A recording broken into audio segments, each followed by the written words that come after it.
Hey and welcome back. My name is Jack Cunningham. You're joining us for our series on 0 to 1 with mobile. We're going to continue moving through our 7 lessons, the key insights you need to keep in mind as you move through and launch your first mobile app.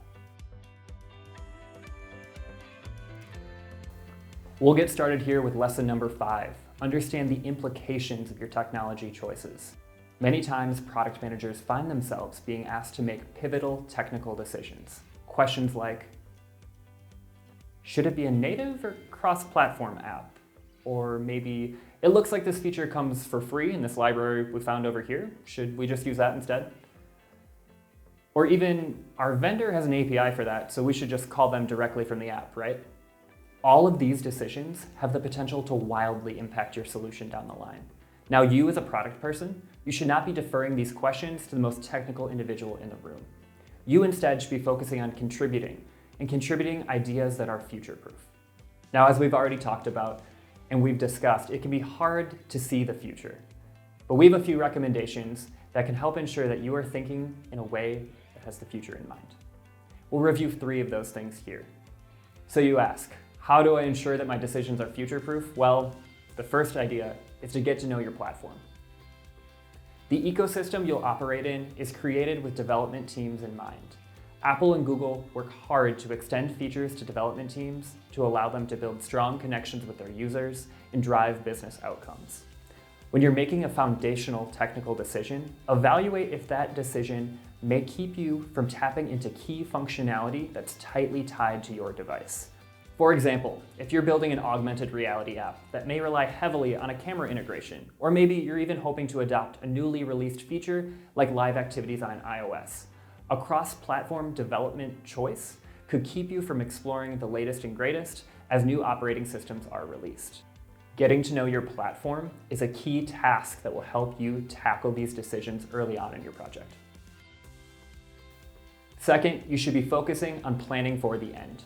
While a bit melodramatic, thinking about what might happen if a third-party library you rely on stops receiving updates is crucial. Are you willing and able to accept the code that you've pulled into your project as your own? Does your team truly understand what it's doing? Are you willing to contribute to it and support it moving forward? If you begin relying too heavily on third-party libraries and products to build your own product, it's possible that you're placing your product's destiny into someone else's hands rather than your own. Thinking about the end of these components can help you ensure that you're making an informed and future-proof decision today. Third, focus on insulating your core. The key features that make your product unique need to be protected. Let's say your app rely heavily on notifying users of key events via push notifications. As you build out this functionality, you may commit to funneling all of your app's event data directly to your push notification provider through their API, making that connection directly between your app, your user's device, and that third-party service. 12 months down the line, your push notification provider may get sued for data privacy violations and decide it's time to close shop. Since the apps you've deployed communicate directly with that vendor, your users are going to be missing out on those key notifications you've trained them to rely on.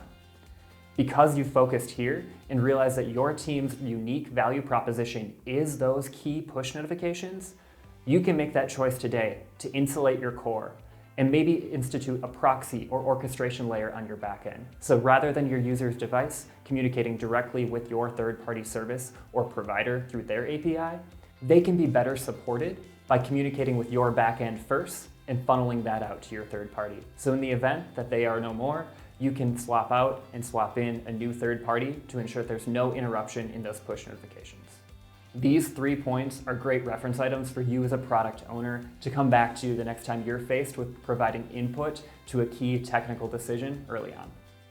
And that's lesson number 5. Understand the implications of your technical choices. Join us here for lessons 6 and 7 coming up. Hope to see you there. Thanks.